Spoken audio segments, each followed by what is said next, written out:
Okay, got a bit of a sewing job today. We'll see if we can do better audio and hopefully less crappy video than we did yesterday. Start with a pair of scissors. Here's some fabric.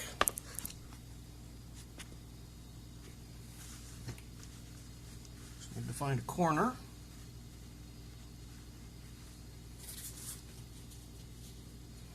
It's just a patch repair, so just cut. Whoop! Almost knocked the camera over. We'll just cut a little strip off of here to repair. What we're repairing is a pair of safety chaps with Kevlar inside them. I'll try and make sure you can see what's going on while I'm doing it, but there's no guarantee. Yeah, you can see this hole here, obviously. What we're going to do is take this patch of a similar material in a slightly different color, put it inside there. Because of safety, we want the orange to stay as much as possible.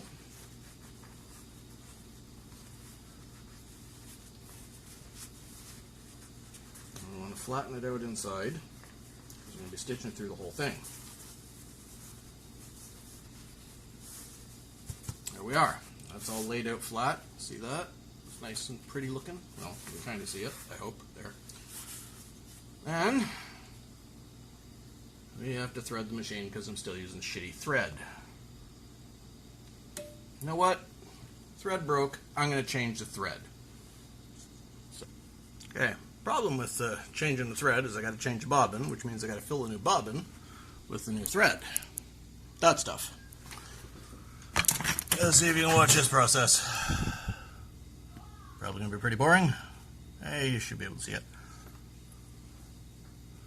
So we go over a hook, through a loop,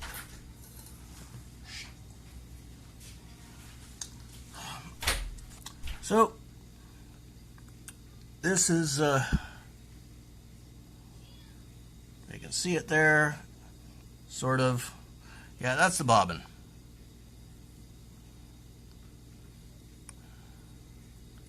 That has to go on the roller, which you can't see. There's the roller.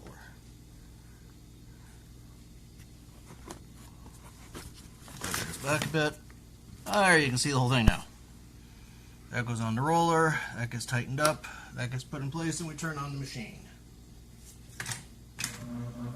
And we hit the pedal.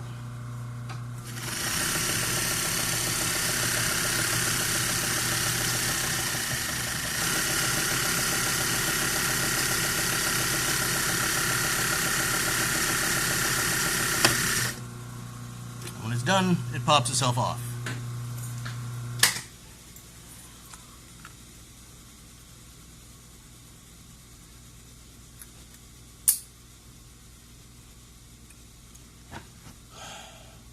Excuse me for a moment while I find an unpick. Okay, now that we got the bobbin replaced and put in place, let's see if you can see the spot I'm working on here. That hole there.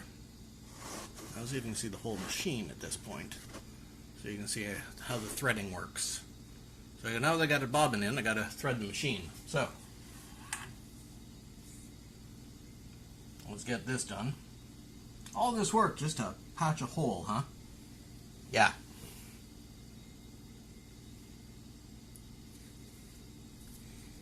It's not a fun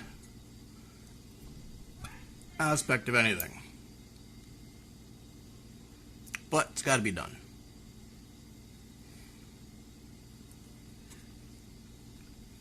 There are advantages and disadvantages to working with old equipment, like this machine here, which is, I don't know, probably in its 30s or 40s. Nowhere near as old as me, but it's old.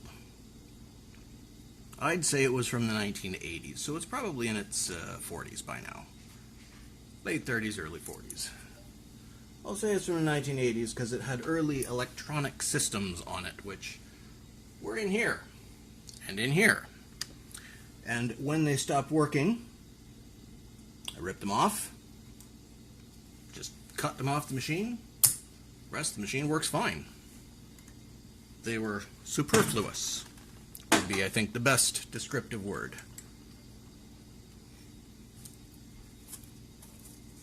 Now that the machine is threaded, I'm going to take the Teflon foot that's on it off of it. I don't know if you can see that one there. Take that off and put on a standard foot, because I'm not doing anything that requires Teflon. Nothing is slippery.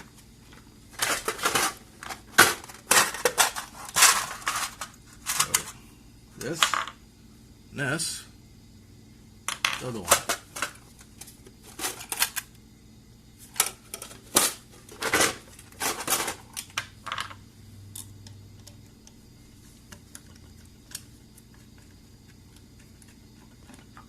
Drop that off. Back in the box, back in the drawer, close the drawer. Put this one on. That'll create a lot more room underneath the foot because this one's not as thick. It's one of the problems of dealing with shiny and sticky fabric, is it takes up more space than necessary.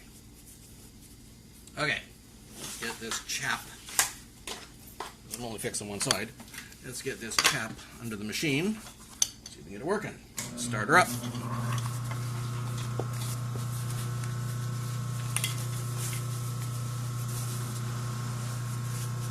I don't have zigzag on this machine, which, you know, kind of sucks, but yeah, it's survivable. Because I don't have zigzag, it means I have to do the zigging and zagging manually.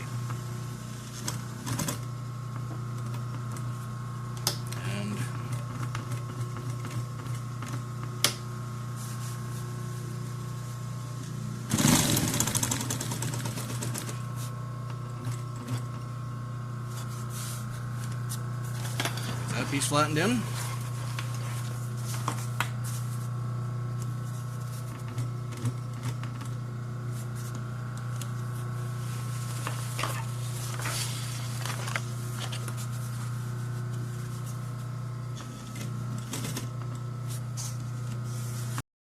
It bothers me that this phone just automatically cuts itself off and stops recording when it doesn't like how little is going on as far as movement. I'm trying to hold it, leaving it sitting still so that, so that I can utilize the machine and do the work, so that you guys can see it, like so, while I sew. It's a little bothersome, but, you know, I do what I can with what I have.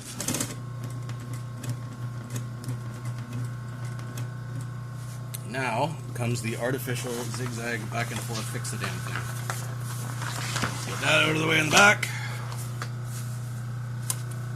It's never pretty, but it does the job. Which is the main reason this is getting done. The job needs to be done.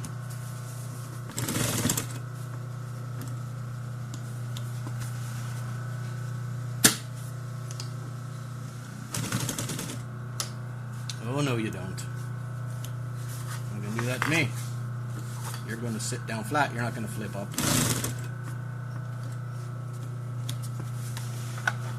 This being safety equipment, I was informed I have to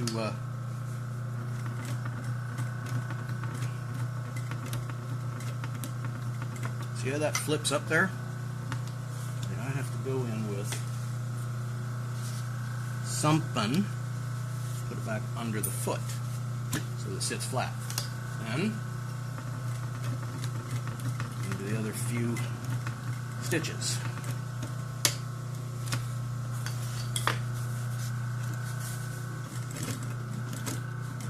See?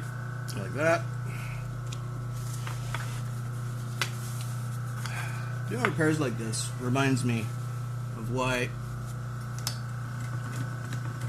I would like to make something called tin pants, which I have done before, which is not an easy task, but It's a useful one. You take work pants, heavy duty, double layer, real work pants, not like Levi's jeans or whatever, but real work pants, like Helly Hansen stuff. You take it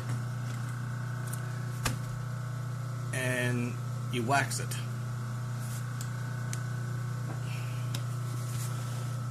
You make like waxed canvas stuff. You could also rivet plates into it, like armor. This is similar to that sort of stuff. It's Kevlar. It's, well, the reason this rips in it is a chainsaw dragged across it. Didn't cut the guy's leg, instead cut the fabric and tangled up in the Kevlar. So nobody lost a leg in the process. Whereas if he hadn't been wearing these, would have lost a whole lot of blood out in the woods. This is for an individual who is currently fighting the wildfires here in BC. So I am all in favor of that. Guy works hard, does his job, helps a lot of people.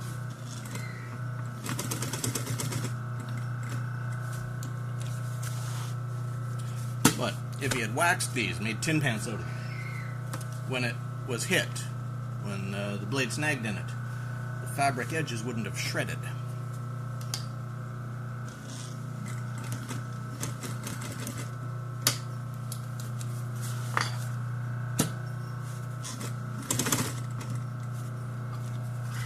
Which is fine. It just means it's easier to repair. The thing I wonder often about Kevlar is you can only repair it so many times. I mean, the Kevlar tangles up. It's not a flat weave anymore underneath there, but it is balled up in one spot, so it's fine for the work he does. It ain't going to be bulletproof. It's not meant to be, but it'll tangle up a chainsaw blade.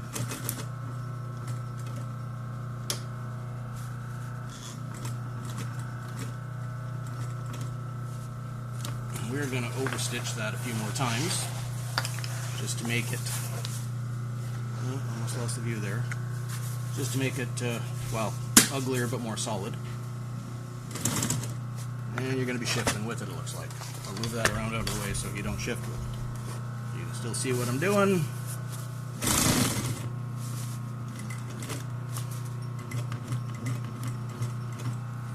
Well, we got to spin the whole thing around the other end, or the other direction rather.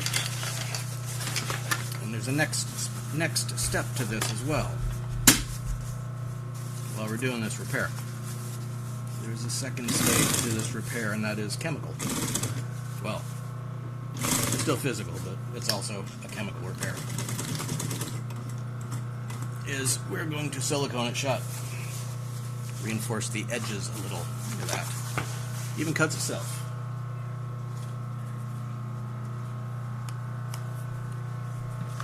That is the sewing portion of this job.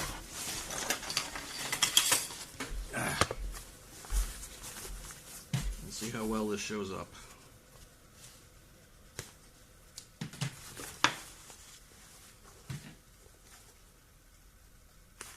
You can see on the back, hope you can see the stitching on there.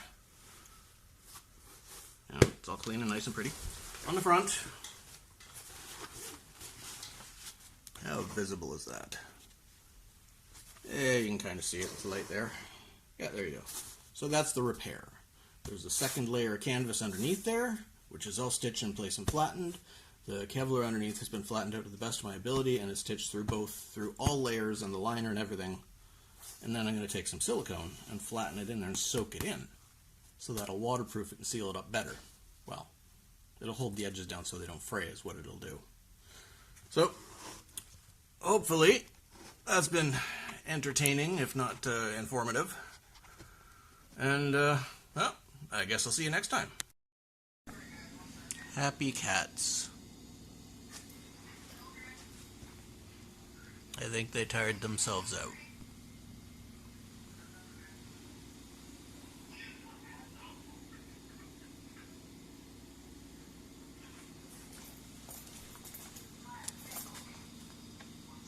As long as they're all happy. That's all that matters. What's wrong with you? Yeah, what's wrong with you?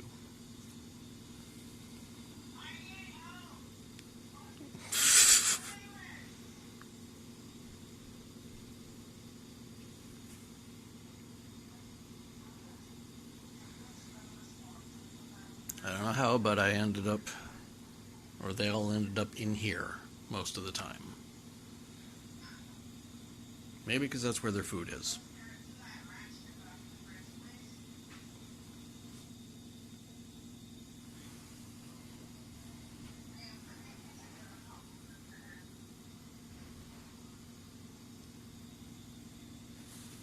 Yeah. This one likes being upside down for some reason.